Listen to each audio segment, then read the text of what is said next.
इस कहानी की शुरुआत में हम धरती के नीचे की एक दुनिया को देखते हैं जहां लोग मिट्टी के बने होते हैं और वो सब बिल्कुल इंसानों की तरह ही होते हैं। वहां के यांग शहर में हम मैग्नस नाम के एक लड़के को देखते हैं। उसका हमेशा से बस एक ही सपना था कि वो किसी भी तरह अपने राज्य का एक सोल्जर बनना चाहता था, पर वो अपने सपने से बिल्कुल विपरीत था क्योंकि लड़ाई करना और तलवार चलाना ये उसके बस की बात नहीं थी। उनके शहर पे हमेशा मॉन्स्टर हमला किया करते थे और वहाँ के सोल्जर उनसे लड़कर उन्हें रोकने की कोशिश करते थे। मैग्नस को भी उन मॉन्स्टर से लड़कर अपने शहर को बचाने का मन होता है और वो हमेशा की तरह इस बार भी लड़ाई में शामिल हो जाता है। पर जब वो उन मॉन्स्टर के हाथों मारा जाने वाला होता है तभी वहाँ का आर्मी जनरल आकर उसे बचा लेता है। वो जनरल बहुत ही बहादुर और तलवार चलाने में माहिर होता है और इसीलिए मैग्नस उसे अपना आइडल भी मानता था।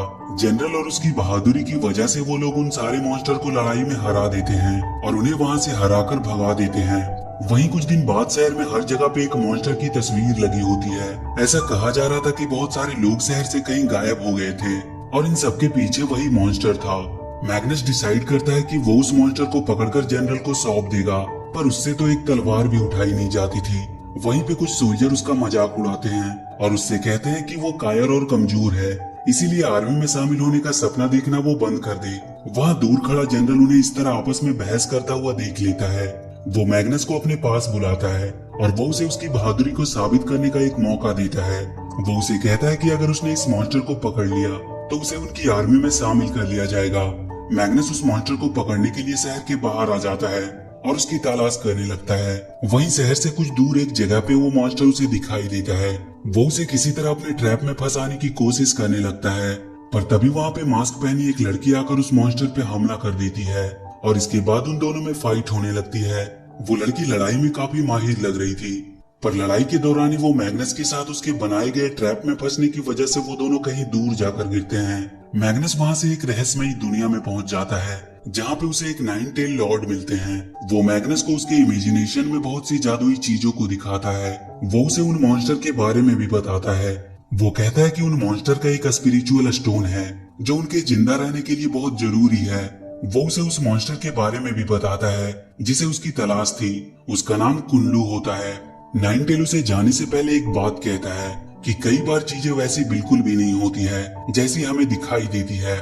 इसके बाद मैग्नस वहाँ से टेलीपोर्ट होकर एक दूसरी जगह पे पहुंच जाता है। उसके साथ बिगेयर्स नाम का एक छोटा सा क्रिएचर भी होता है जिसे नाइन टेल ने उसे हमेशा फॉलो करने को कहा होता है। वहीं उसे वो मास्क वाली लड़की मिलती है। वो उसे देखते ही उसके साथ लड़ने लगती है क्योंकि वो भी उस मॉन्स्टर कुल्लू को मारना चाहती थी, पर मैग्नस उसे किसी तरह साथ मिलकर उसे पकड़ने के लिए राजी करवाता है और फिर वो दोनों अपने मिशन पे निकल जाते हैं। रास्ते में उस लड़की की बांसुरी से मैग्नस को पता चलता है कि उसका नाम जेड है। क्या आप भी आजकल जॉब ढूंढने से पहले रिज्यूमे, एक्सपीरियंस और डिग्री के झंझट में पड़े हो? काम आता है तो जॉब भी मिलनी चाहिए, तो बस रीलेबल बाय अनअकैडमी ऐसे ही फ्री स्किल टेस्ट के through across India deserving candidates की जॉब लगवा रहा है। यहाँ से स्विगी, यात्रा, मीशो जैसी 200 प्लस कंपनीज हायर कर रही है 18 डोमेन्स में।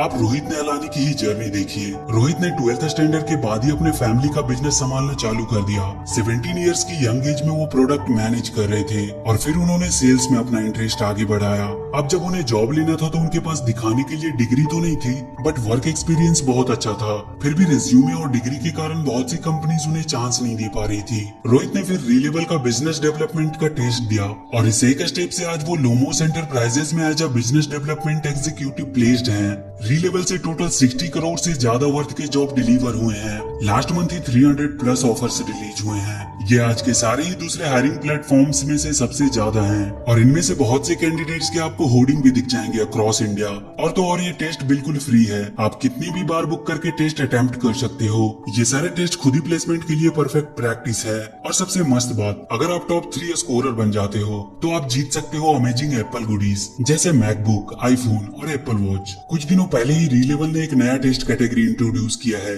For content writing. इसका मतलब अब आप टोटल 19 कैटेगरीज में अपना करियर बना सकते हो across sales, programming, product management, analytics, HR and many more. तो देख क्या रहे हो, लिंक डिस्क्रिप्शन में है। अभी जाके फ्री में साइन अप करो और मुझे कमेंट्स में बताना आपका कितना स्कोर आया। बिग एयर्स को फॉलो करते हुए वो लोग एक ऐसे जगह पे पहुंचते हैं जहाँ पे एक आदमी एक स्टैचू शिप को अपने मैजिकल फर्नेस में डालकर जलाने वाला होता है। उसके पास वहाँ पे बहुत से मैजिकल क्रिएचर भी होते हैं। उन दोनों को वहाँ पे पता चलता है कि मैजिकल फर्नेस में वो स्टैचू को जलाकर एक मेडिसिन बनाता है जिसके खाने से उसे पावर्स मिलती है। वहाँ उनके बीच में फाइट शुरू हो जाती है और उसी दौरान एक तीर लगने की वजह से जेड का मास्क टूट जाता है। और यहाँ पे हम देखते हैं कि जेड उनकी दुनिया की नहीं थी, वो एक इंसान होती है। उसी फाइट के दौरान एक समय ऐसा आता है जब जेड मारी जाने वाली होती है, पर सही समय पर मैग्नस आकर उसे बचा लेता है। पर तभी वहाँ पे रखा वो मैजिकल फर्नेस भी टूट जाता है जिसमें से बहुत सारी आग निकलती है जो जेड को जला सकती थी। पर मैग्नस अपने आप को उसके सामने लाकर उसे कोई नुकसान नहीं होने देता है। इसके बाद वो लोग वहाँ से बाहर आ जाते हैं। वो स्टैचू शिप भी जेड के ही साथ जाने लगती है। धीरे धीरे मैग्नस और जेड में अच्छी दोस्ती हो जाती है। मैग्नस उससे कहता है कि वो एक साधारण सा स्टैचू है जो हजारों साल तक जी सकता है, पर इसका कोई फायदा नहीं क्योंकि वो हमेशा से अपने आइडल जनरल की तरह ही एक बहादुर सोल्जर बनना चाहता है, पर उसे लगता है कि वो इसके काबिल नहीं है। जेड उसे तलवार चलाना और फाइट करने की ट्रेनिंग देने का कहती है और वो अपने सफर के बीच में ही मैग्नस को मार्शल आर्ट और तलवारबाजी सिखाने लगती है। इसी सफर के दौरान एक बार उन्हें वो मॉन्स्टर कुल्लू भी नजर आता है, पर वो उसे पकड़ नहीं पाते हैं और वो भागने में सफल रहता है। इधर वो सारे मॉन्स्टर एक बार फिर से यांग शहर पे हमला करने की तैयारी में होते हैं। जेड और मैग्नस को उनके सफर के दौरान एक बहुत बड़े मॉन्स्टर से उनका सामना होता है। वो उन पे हमला करने लगता है, पर तभी वहाँ पे कुल्लू आ जाता है जो उन लोगों को उस मॉन्स्टर से बचाने की कोशिश कर रहा होता है। वो सब उससे बचकर भागने लगते हैं और भागते भागते वो एक ऐसे जगह पे पहुंच जाते हैं जहाँ चारों तरफ वोल्केनोस होते हैं। तभी अचानक से वो मॉन्स्टर मैग्नस को अपने टेंटिकल से पकड़ लेता है और वो उसे मारने ही वाला होता है, पर जेड आकर उसे बचाती है। पर इस दौरान उस मॉन्स्टर का जहर जेड की बॉडी पे लग जाता है और उसका जहर उसकी बॉडी में फैलने लगता है। मैग्नस उसे उठाकर वहाँ से किसी तरह जल्दी से निकलने की कोशिश करने लगता है। वो वहाँ के एक सेल से एक बोट बना लेता है और नदी को पार करने लगता है।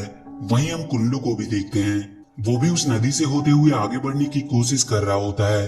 तभी उस गुफा के पत्थरों से टकराने की वजह से उनका बोट टूट जाता है और वो लोग पानी में डूबने लगते हैं। मैग्नस जेड को बचाने में लग जाता है और वो उसे वहाँ के पत्थरों में टकराने से बचाता है और उसे बचाने के चक्कर में वो खुद एक नुकीले पत्थर से टकरा जाता है। आगे हम देखते हैं कि जेड का इलाज चल रहा होता है और बहुत जल्द वो पूरी तरह से ठीक भी हो जाती है। और वहीं हमें पता चलता है कि कुल्लू ने ही उन्हें पानी में डूबने से बचाया होता है और जिस लेडी ने इलाज करके जेड को ठीक किया होता है वो कोई और नहीं बल्कि नाइन टेल लॉर्ड ही होता है। वहीं जेड मैग्नस को बताती है कि वो इंसानों के राज्य से है और एक दिन जब वो अपने दादा के साथ कहीं जा रही होती है तभी कुल्लू की वजह से उसके दादाजी खाई में गिरकर मारे गए और इसीलिए वो उसे मारकर उनका बदला लेना चाहती है। मैग्नस जेड का मूड ठीक करने के लिए वहाँ के मेले में ले जाता है। वहाँ जेड को बहुत अच्छा महसूस होता है और वो मैग्नस को गिफ्ट के तौर पे उसे अपनी बांसुरी दे देती है। तभी उन्हें वहाँ नीचे कुल्लू नजर आता है और वो दोनों मिलकर उसे पकड़ने की कोशिश करने लगते हैं और थोड़ी देर के प्रयास के बाद वो उसे पकड़ने में कामयाब रहते हैं। तभी वहाँ पे यांग शहर के कुछ सोल्जर आ जाते हैं जो कुल्लू को पकड़ने का क्रेडिट खुद लेना चाहते थे। जेड अब कुल्लू को मारने ही वाली होती है कि तभी उसे पता चलता है कि उसके दादाजी उन सोल्जर की वजह से खाई में गिरे थे जो कुल्लू को पकड़ने गए थे, ना कि कुल्लू की वजह से।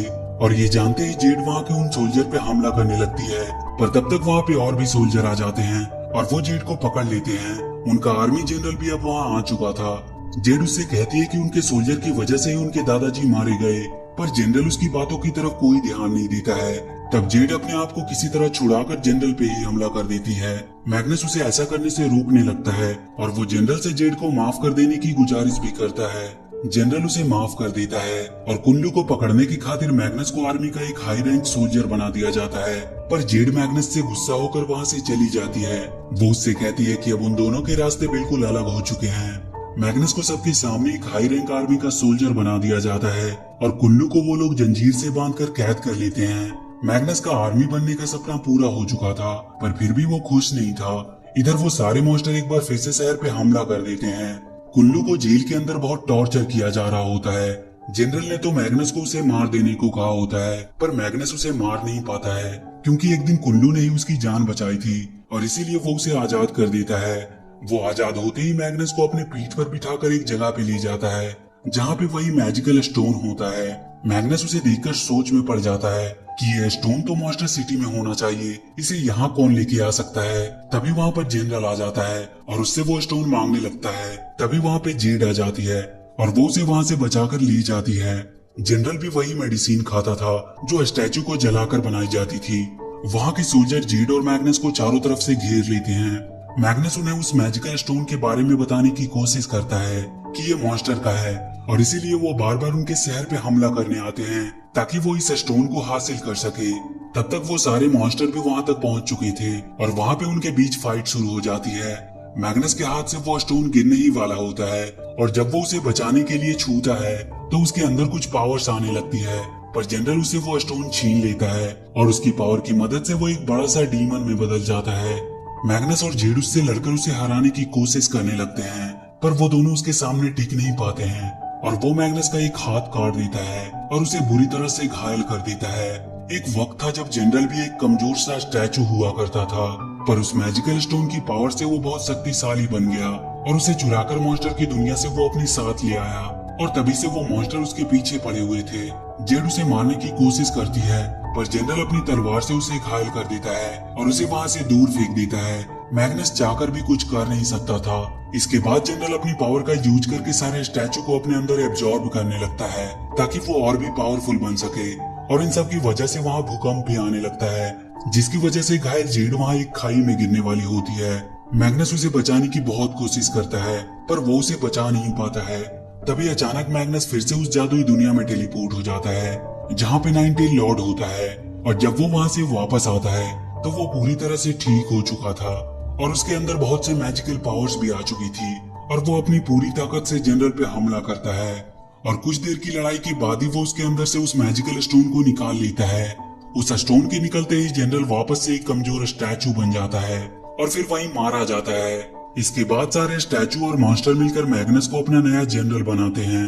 वो मैजिकल स्टोन वापस से उन मॉन्स्टर को सौंप दिया जाता है और लास्ट में हम देखते हैं कि मैग्नस जेड को ढूंढने के लिए इंसानों के राज्य में जाने की तैयारी कर रहा होता है और इसी के साथ ये मूवी यहीं पर खत्म हो जाती है। तो वीडियो अगर अच्छी लगी हो तो please do like and share the video and please subscribe to my channel and press that bell icon.